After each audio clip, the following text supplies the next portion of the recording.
All right, welcome back, guys. We are doing section 9.3. We're looking at the variance and standard deviation.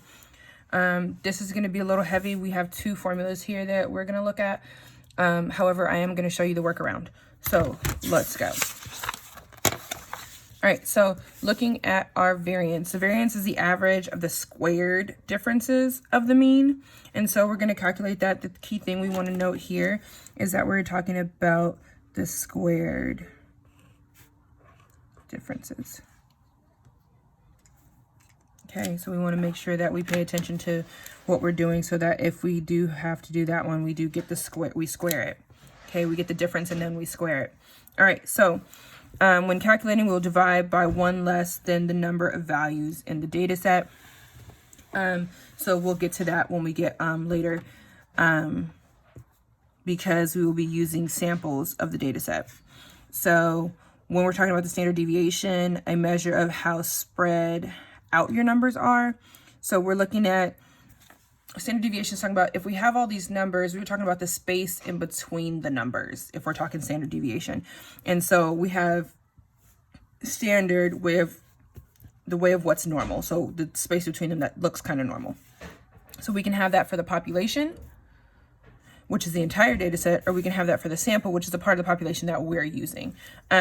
We'll use this one a lot. I'm going to show you the workaround. You can notice over here where I wrote in the codes that you're looking for. Hint, hint, nudge, nudge. It's what we were just doing in the calculator. Only this time our data set is different. So for this data set, so here we go. Here's my lovely calculator again. So these all mean the same things. This is just a random number in the data set. So that will be a number that we're using. And this is going to represent the mean of the population. In your calculator, the mean is just the xi is where we find the mean. But this is the mean of the population. So if we add all the numbers up that are in the population, and then we divide by the number of numbers, then we get that one. You can do this by hand.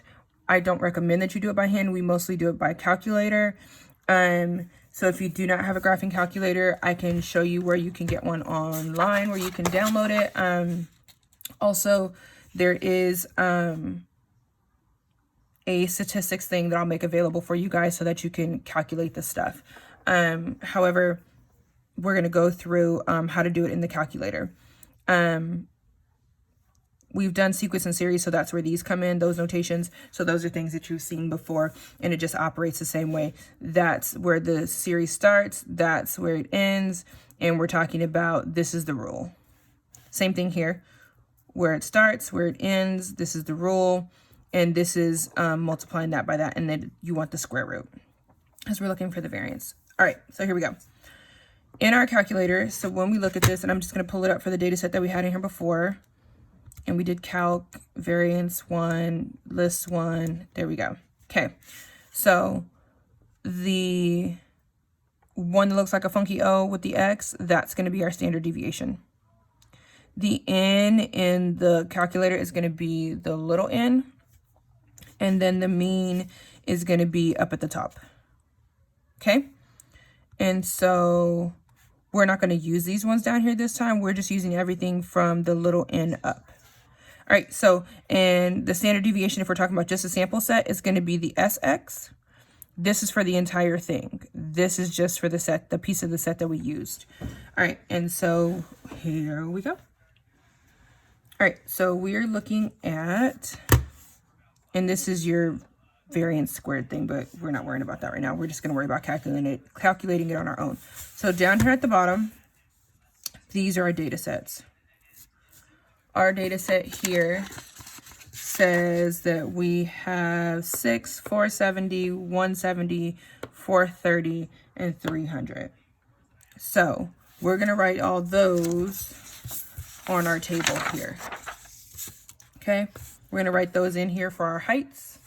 So I'm going to write them in. I'm going to say I have 600, I have 470, I have 170, I have 430, and I have 300.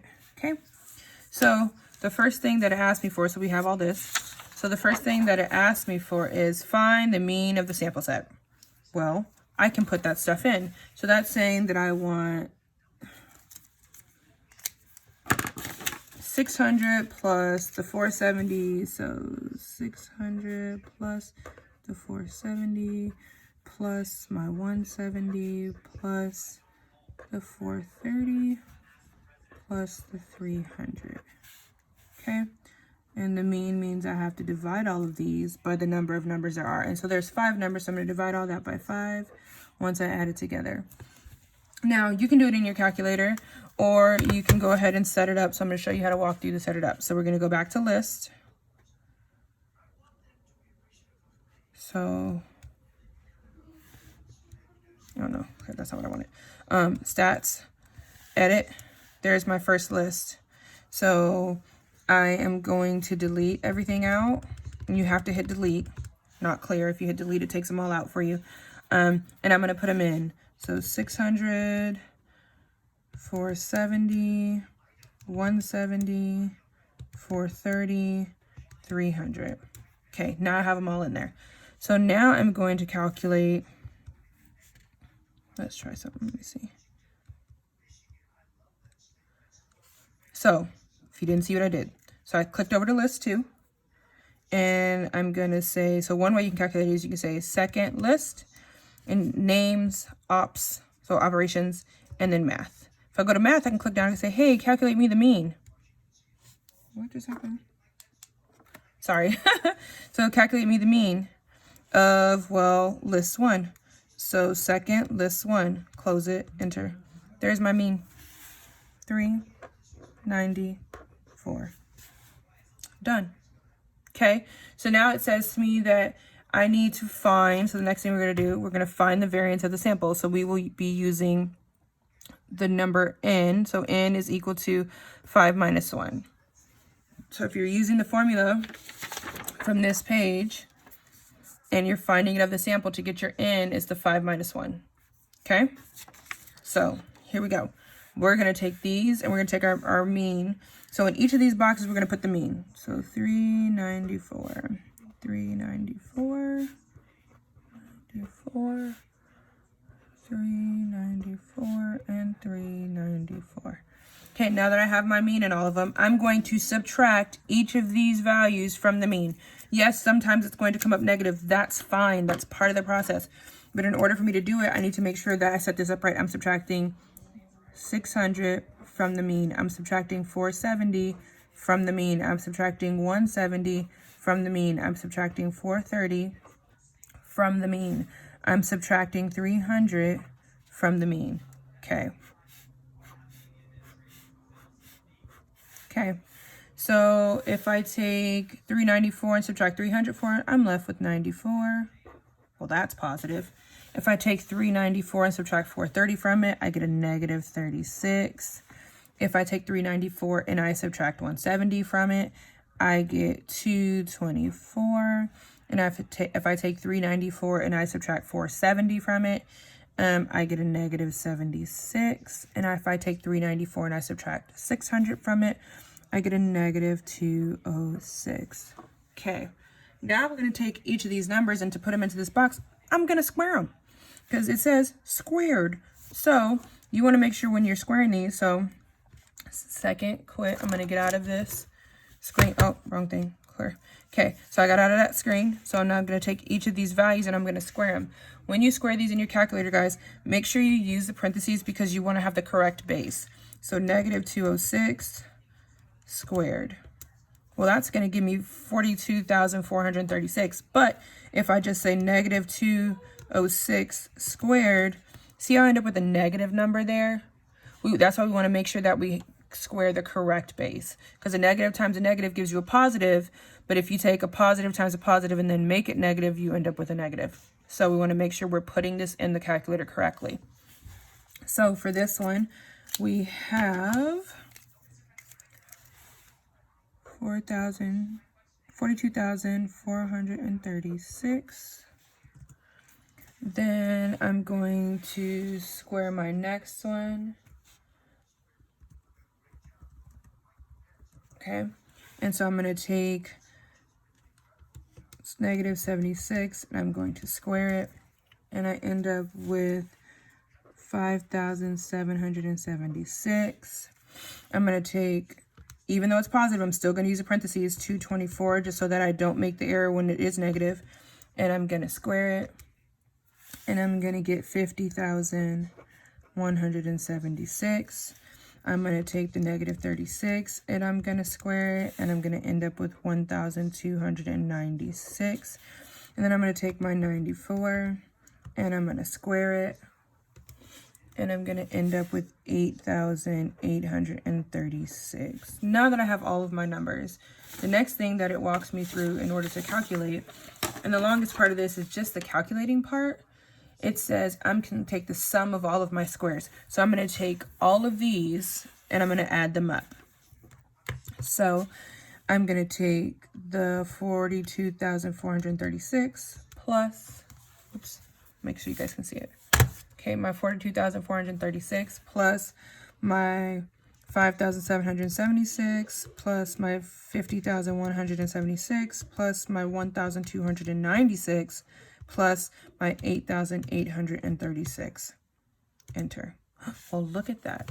I have 108,520. That's the sum of my squares. Now I'm going to divide it by the n minus 1. Well, in this case, n is 5, so 5 minus 1 is just 4. Now I'm going to find my variance. So when I take that number there, in your calculator, you can just say minus, which gives you that answer right there, minus whatever you put in next. Well, I don't want minus, so let's clear that. I want to divide it by whatever this number divided by whatever this one is, so 4. Enter. Now I have my variance. My variance in this case is going to be the lovely 27,130. Okay, now it says to find the standard deviation of this sample, I just need to square root this number. So I'm going to take this number down here and I'm going to square root it. So I have my 27,130. And because I want my standard deviation of my sample, I'm going to square root that number. So in my calculator, I'm going to say second square root, and I'm going to say 27,130. Enter. Well, that's going to give me a nice little funky thing. So instead of my straight equal signs, I'm going to turn into squigglies because it's going to be approximately 164.7. We want to make sure that we note that the larger the standard deviation, the larger the variance, which means that the data points are more spread out. So the larger this is, the more spread out your numbers are. So we want to make sure that we pay attention to that. So I'm going to say that I'm going to need to highlight that for myself so that I make it a point to remember that. But that about wraps it up for us, ladies and gentlemen. You want to make sure that you are paying attention to how you put these things into the calculator. I would suggest if you are using the calculator or not using the calculator, you want to make sure that you're calculating make sure that you're taking your time to make sure that you put in the numbers correctly, especially when you have a lot of data numbers or if you have a larger data set. So you want to make sure that you are calculating those